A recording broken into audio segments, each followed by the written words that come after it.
seperti keinginannya Rasulullah Shallallahu Alaihi Wasallam. Terus niki terakhir, anna Rasulullah Shallallahu Alaihi Wasallam kana layana muhatta yaqra alif lam mim tanzil wa tabarakalladzi biyadil mulku wa qala las antawaf yufaddilani kulla suratin fil Qur'an bisab'ina hasanatan. Jadi di antara kelebihannya surat Tabarok adalah mengungguli umumnya surat dengan kelas 70 kali derajat. Jadi keunggulannya surat Tabarok itu bisab'ina darajah di bawah surat-surat yang lain.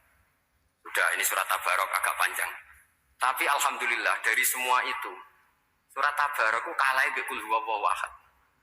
Jadi ini nikmat terbesar kita. Karena enggak perlu Tabarok, saiki porsi ini diturunkan jadi apa? Qul. Makanya banyak tarawih main apa? Qul. Itu bukan cari cepat, itu dalile musalsal ila Rasulillah sallallahu alaihi wasallam. Jadi ada sahabat itu kalau ngimami main kulhu. Di Indonesia masih mendingan kulhunya rakaat kedua ya. Itu enggak sahabat ini rakaat pertama ya kulhu, kedua ya kulhu. Masih mendingan di Indonesia dipakai selingan rakaat kedua. Singkat cerita sahabat yang makmum ini lama-lama mangkel, matur ya Rasulullah, ini orang yang kau pasrai jadi imam itu sering main kulhu. Akhirnya Nabi memanggil, ya fulan, kenapa kamu suka baca kulhu?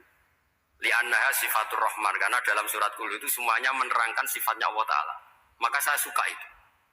Nabi saat itu juga dapat wahyu, ya Muhammad, kasih tahu orang itu, inni uhibbu, saya suka dia karena dia suka kulhu.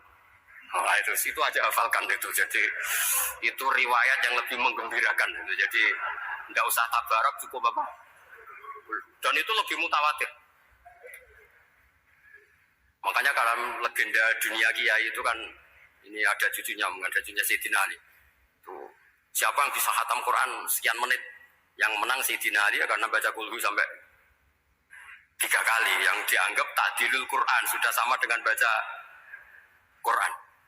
Jadi ini ijazah terakhir, ini jadi porsinya tambah turun.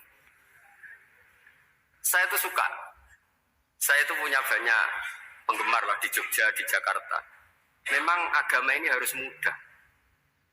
Saya itu kalau baca kulhu itu sampai nangis. Nangis saya bukan karena faham atau haru, itu enggak. Sebaik itu Allah. Masa gara-gara hafal kulhu, main kulhu dicintainya? Ya karena memang Allah itu benar-benar zat yang baik.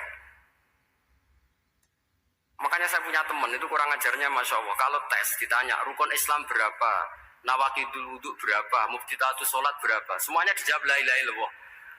Terakhir ditulis kafir Pak, sama nyalahno iki. Nyalahno la ilaha illallah kafir apa enggak? Gurunya bingung kan akhir. Di ek iku la ilaha illallah kok di ek. Akhirnya bocah diceluk, "Cung maksud piye? Mana sampean wani ngaik Pak, kafir Pak." Akhirnya sudah ribut-ribut. Pertanyaan apa tuh? Ma muftilatus sholat ya la ilaha illallah. Nah gitu ludu ya. Tapi jangan tiru deh. Nah gurunya apa nggak kawani kafir. Siapa yang berani nge-ek la ilaha illallah? Yo nomor nasi yang beli. Angin belinya itu disurati wong tuane.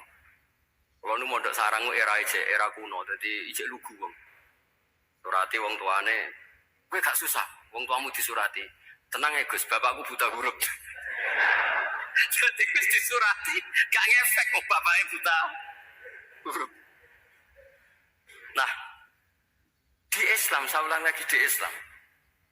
Dengan tanda kutip kesalahan-kesalahan kecil gini, itu zaman Nabi, sahabatnya Nabi, itu kabeh itu jadi berkah. Makanya enggak ada ilmu sebarokah kayak zaman Nabi. Wong goblok wae jadi berkah. Sampai Nabi ngendikan aksaru ahlil jannah al-bulu, ake-ake penduduk swarga iku wong goblok. Mergo wong goblok iku piye? Apa dimangkeli iku ya gaweane pangeran. Nabi itu pernah disomasi wong goblok. Itu ya piye? Nabi kan cerita kiamat tuh gini. Yang kemarin gak jadi itu. Kiamat di Indonesia kan berapa kali ya? 999 terus 2000 berapa? 12 terus Jumat apa kan sering mau ada kiamat. Saya sering ditanya tamu, Gus, entah ini kiamat teng putih, entah ini barang aku aneh-aneh. Mungkarwan layak lamuha illahu bokas pakas. Nak misalnya tenan Gus. Ya tenan sing entek gue se, aku gak. Wah, sesuk tak ngenteni kiamat ora sida kiamat. Aneh-aneh. Saya ulang lagi. Ketika Nabi cerita dasarnya kiamat itu sahabat itu enggak mikir. Padahal mereka orang-orang pinter. Si mikir wong desa, Mas. Ya Rasulullah mata sah. Engkau itu cerita kiamat terus tapi enggak jelas tanggalnya. Lalu itu kapan? Wah, paket sahabat, oh, pinter juga. Kalau cerita itu ada tanggalnya dong. Ini kan cerita terus tapi enggak jelas tanggalnya. Apa dia mau wong desa? Ora diamuk mangkelno. Nabi meneruskan tentang ahwalil kiamah, masih nerangkan ahwalil kiamah. Dibaleni lagi. Ya Rasulullah mata sah. Lalu kiamat itu kapan? Ini kalau ijazai, jadi bodoh tapi untuk ridhanya Allah Ta'ala pun. Kalau lah kadang dari pinter gak nyesal. Ribet. Kongkonan kongkon Pak Najib barang ini gara-gara pinter. Padahal kok ya wong bodoh lah mlebu swarga, ribet kan? Direwangi dadi wong alim, sebelum wong bodohne ya melok mlebu swarga. Wong gelombang kedua itu pengumumannya siapa pecinta Nabi, pecinta wong alim masuk swarga. Yang pertama seleksinya agak ketat, yang kedua itu ya muhibbin mun cukup. Jadi sebenarnya swarga ya ketemu wong jelas-jelas nih. Wah repot ya. Akhirnya ketika Nabi gak jawab, sahabat itu banyak yang analisis kariha makola, lam yasma, ada yang bilang lam yasma, memang Nabi tidak dengar. Ada yang analisis sami'a wa kariha makola, sebenarnya Nabi itu dengar tapi gak suka, karena pas khutbah diket, masih diinterupsi. Karena diulang-ulang lagi, akhirnya akhirnya Arabi tadi mengulang-ulang lagi, akhirnya Nabi jawab. Karena Nabi itu orang yang sangat pintar, jawabnya, ma'atat talaha, kamu kok berani tanya kiamat kapan, persiapan kamu apa? Fawawahi ma'atatullah kabiro sholatin wala siyamin wala kata wakata walakin ni uhibbuka. Cek menang ya, cek pede. Apa Nabi tanya persiapan saya? Oh, kalau sholat saya biasa kok bangga. Gue song biasa kok. Fawawahi ma'atatullah kabiro sholatin, saya sholatnya biasa, puasa biasa. Maksudnya wajib-wajib doa, tidak aneh-aneh. Tapi walakin ni uhibbuka, tapi saya ini mencintai engkau. Apa jawabannya Nabi? Almar'u ma'aman ahabba. Dan itu melegenda seluruh dunia, baru kayak bedui. Jadi semua orang yang hafal hadis almar'u ma'aman ahabba atau anta ma'aman ahabba itu barokatuh hadal badui, karena berkahnya orang badui. Dan hadis itu mutawatir karena dikatakan Nabi ketika khutbah, orangnya banyak yang hadir banyak. Barokahnya orang badui, gak disopan santun. Mujizatnya Nabi seringnya gara-gara orang badui. Nabi khutbah, wis khutbah cerita akhirat, cerita kebaikan. Ya Rasulullah, khutbah mohon bakas akhirat kebaikan. Sekarang itu tidak ada hujan, halakatil amwal. Sekarang harta hilang semua. Hewan-hewan sudah mau mati semua karena apa? Kekeringan. Mohon jenengan rasa bakas niku pun jalur hujan mohon. Nabi langsung langsung hujan tuwers. Nah jadi ulama lah buat Nabi berotok gelos putih hujan seminggu nganti akhirnya sapi ini kok gak mati krono kehausan tapi kelentir. Parani nek Nabi nuli ora ngrasa salah paren ya Rasulullah. Wong kula yo donga udan ben ra mati, saiki mati tenggelam. Mun lereni santai wae. Akhirnya Nabi itu nulis meneh. Allahumma hawalena wala alina Allahumma alal akam wa dzirok terus. Di wong desa. Betapa barokahnya wong desa iki orang tahu. Betapa Rasulullah itu sekali ngendikan alam itu harus tunduk. Jadi min mu'jizati Rasulullah sallallahu alaihi wasallam itu sekali ngendikan alam itu harus ngikuti. Jadi Nabi misalnya ngendikan hujan, itu panitia hujan, malaikat hujan harus nuruti. Nabi ngendikan berhenti juga harus berhenti. Makanya enak jadi Nabi itu. Tapi kamu nggak mungkin, sudah tutup, sudah tidak mungkin. Makanya Nabi itu pernah minta dalam satu maidah, ya fulan saya ambilkan dirok. Dirok itu kaki kambing yang depan, diambilkan. Ambilkan lagi, diambilkan. Ambilkan lagi ya Rasulullah, bukankah kambing hanya punya dirok dua, kaki depan dua? Andaikan kamu bilang iya, maka akan selalu ada dirok selagi aku minta. Karena alam ini akan mengikuti. Jadi Nabi misalnya mau dahar gitu ya, kok Nabi ngendikan ya Jabir, ini jangan kamu entas, yang entas harus saya.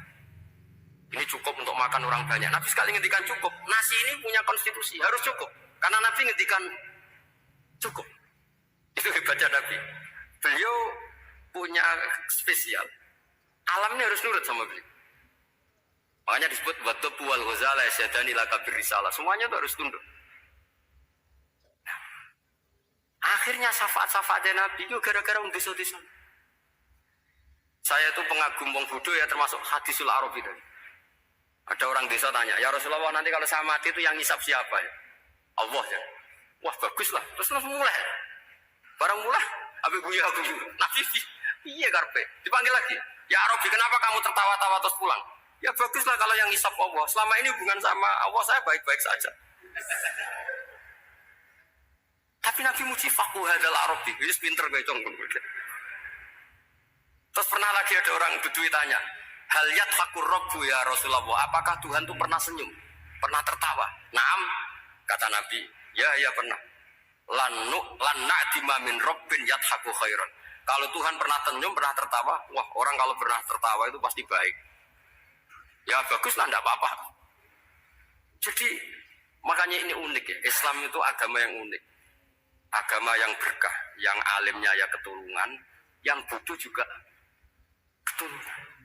Karena memang agama ini untuk semua, lil alamin, untuk semua. Maka kata Imam Ghazali, Allah mengutus Nabi itu diutus ke raja-raja, diutus ke pedagang, diutus ke aromil, diutus ke fukara, diutus ke birokrat, diutus ke apa saja. Ila jami'i sunufin nas, ila jami'i asnafin nas. Bahwa semua yang mengapresiasi kenabiannya Nabi itu mulai raja, pedagang, PNS, birokrat, orang miskin, orang apa saja yang mengapresiasi dakwahnya Rasulullah Shallallahu Alaihi Wasallam.